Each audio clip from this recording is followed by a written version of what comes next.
Going on, y'all? It's Rev. Welcome back to the channel. I've done this intro several times, but we're just currently farming umbral escalation in order to get some Thraxx stuff. So I need to get my gear in order, and so that's what we're doing. We're currently using a valomyr sword build, which is actually working out pretty well. I'm pretty sure valomyr got a buff this patch, and it's a pretty good one. So it's dropping pretty big damage. It's particularly good in umbral escalation because of the ability to lifesteal, so you don't need to worry about healing all the time. I'm surprised that hit me. Okay, Zaga's dead. It's a break. Drop one of these, parry that. Lifesteal all my life back. Valomyr's still recharging mad fast. And then I style discipline kill this thing. Okay, never mind. Had a little bit more health than I was expecting. Never mind, I'll let Emberman kill it. Easy. I really like getting the mantles in these escalations because of the move speed. Because the damage isn't really the issue. It's always just kind of like running through and going through the motions most of the time if you're relatively experienced. And so the mantles for me are a nice addition. Nice. I'm actually gonna just pop overdrive here naturally. Hopefully get another break and or stagger. That works.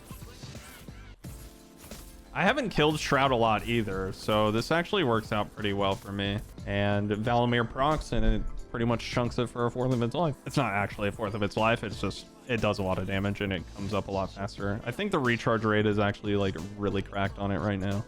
Thrill to Hunt could be decent. We'll just do umbral form for now. It's just raw damage. I am going to try just running up to whatever the next behemoth is with my mantle and just swing on the head, and I want to see if I can stagger it in one hit with the sword. We'll do it to the Emberman.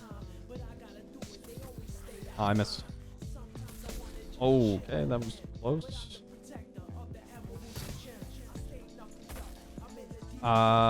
Decisions. Help.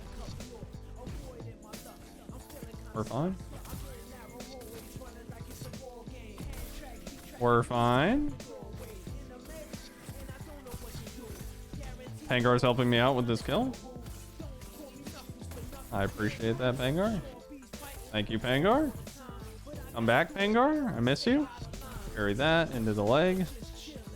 Break the leg. Go for the tail because I need them probably for additional weapons. It's actually really wild how much easier the escalations are at level 25 versus like just starting. Because when I was doing the montage in the end of the playthrough, I had nothing, and I pushed on through and still managed to do it, but everything hurt, right? Like if I got hit, I was pretty much dead, so I didn't have a lot to work with there. Run like bulwark tonics maybe, but run here, drop one of these. I should have just parried that, but I want to save it for this. I think that also staggered Thraxx, so I'm gonna be in a bad spot unless I just get chain breaks. All right, let's see if I can cut the tail. Yep. Dang, that's it, huh? Wasn't too difficult. Hopefully we got what we needed in order to power surge. If we just need the Aether Hearts, that's really dope. All right, so I need to run one more, and so I'll just go ahead and show off my build. So if some of y'all are looking for like a crash course on what's happening, pick a weapon that is particularly strong. You know, Riftstalker, Hellion, Boreas, Pangar. Apparently valomyr is pretty good. And then I'm using Discipline. Discipline gives you extra crit and all that stuff. Emberman is the hardest hitting lantern right now. And we have just like whatever cells that you can fathom to get. I'm not even rocking attack speed right now, and when in overdrive it feels pretty good. So you know, take that with a grain of salt. I'm sure attack speed is gonna have its place, but this is just kind of like what I'm using, and it's working for me, and I'm getting a lot of damage. I know valomyr is like a really big headache to fight, but I do think that valomyr is probably one of the better early weapons to get now in the like early playthroughs.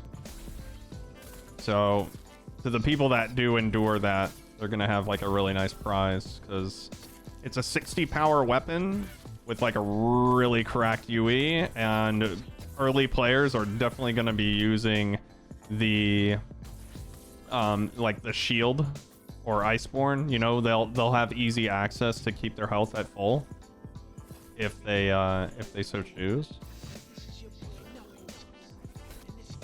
I thought I parried that properly, but I'm just garbage. Yeah, the damage feels insanely fat with these valomyr weapons, so I mean, I can just see how quickly it's recharged. Already back. So, and I just ran to Pangar and hit it in the leg, and yeah, it's not very long at all. So at 1000 HP, it's pretty good. One thing I do wish my sword builds had now is energized, because I don't have the attack speed. It's one thing I'm kind of feeling, is like I just don't really feel like I get overdrive nearly as much as I used to, which kind of sucks, because that's where a lot of the damage comes from, is landing those parries. But even with no attack speed, I'm impressed with how much the sword is able to kind of like keep up. The combos themselves feel quite slow, but once you do get into overdrive, it does feel really good. One thing I've yet to test is Ardent Cyclone, because that, it's seemingly a nerf, right? With not being able to use it pretty much infinitely, but I don't know. I don't think that really matters. Based on the amount of damage it seems like it can do, going infinitely is just kind of like an L for fun, but I think that the damage is probably overall gonna be better.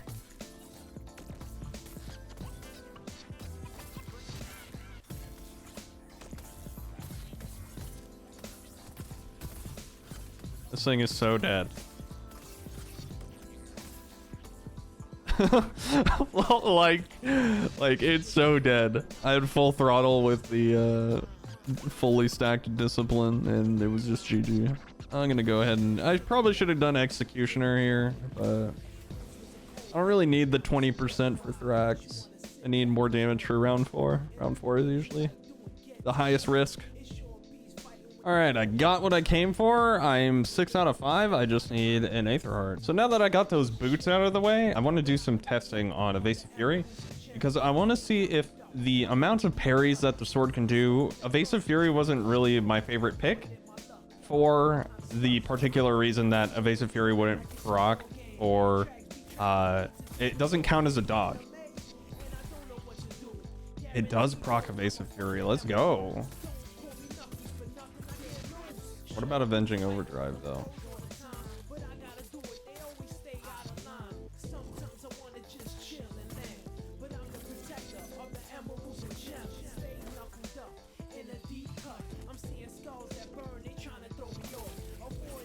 Okay, so it doesn't do it for Avenging Overdrive. Huh, that's very interesting.